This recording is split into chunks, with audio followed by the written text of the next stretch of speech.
पाकिस्तान की जो इस वक्त मौजूदा हुकूमत है, इससे ये पूछने की जरूरत है कि आप बार बार जो ये कहते हैं कि मसला फ़लस्तीन का हल 2 स्टेट सोल्यूशन है, 2 रियासती फार्मूला, तो ये पाकिस्तान की कौन सी पार्लियामेंट ने ये फैसला किया?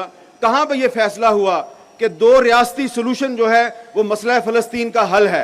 और क्या ये हमारे निगरान वजीर आज़म साहब जिन्होंने 2 स्टेट सोल्यूशन की बात सबसे पहले की, मतलब पता है आपको 2 स्टेट सोल्यूशन का मतलब क्या है?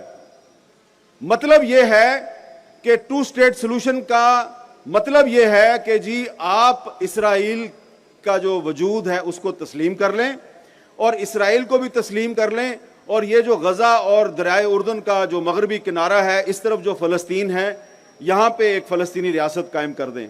तो ये 2 स्टेट सोल्यूशन है। अब मैं इस 2 स्टेट सोल्यूशन को क्यों मुस्तरद करता हूं, मैं इसके क्यों खिलाफ हूं?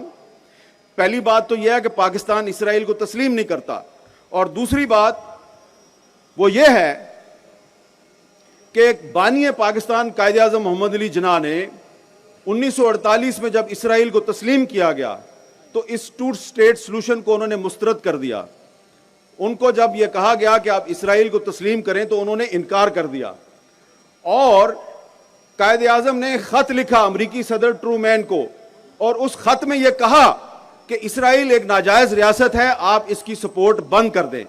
तो लिहाजा अगर आज पाकिस्तान की कोई हुकूमत 2 स्टेट सोल्यूशन को सपोर्ट करती है या कहती है कि मसला फ़लस्तीन का हल 2 स्टेट सोल्यूशन है, तो इस तरह वो दरअसल इसराइल को तस्लीम करने की बात कर रही है, और हम इसको तस्लीम नहीं करते। हम समझते हैं कि इसराइल दरअसल फ़लस्तीन है और पूरे का पूरा फ़लस्तीन आज़ाद होना चाहिए। अब कहा जाएगा कि ये तो आप अक़वाम मुत्तहिदा की जो करारदादें हैं उसकी खिलाफवर्जी कर रहे हैं, तो अक़वाम मुत्तहिदा की एक करारदाद तो कश्मीर के बारे में भी है, तो फिर आपको जो कश्मीर के बारे में करारदाद है उसका भी एहतराम करना चाहिए। आप कश्मीर पे करारदाद का एहतराम नहीं करते, हम इसराइल और फ़लस्तीन पे अक़वाम मुत्तहिदा की करारदाद का एहतराम नहीं करते।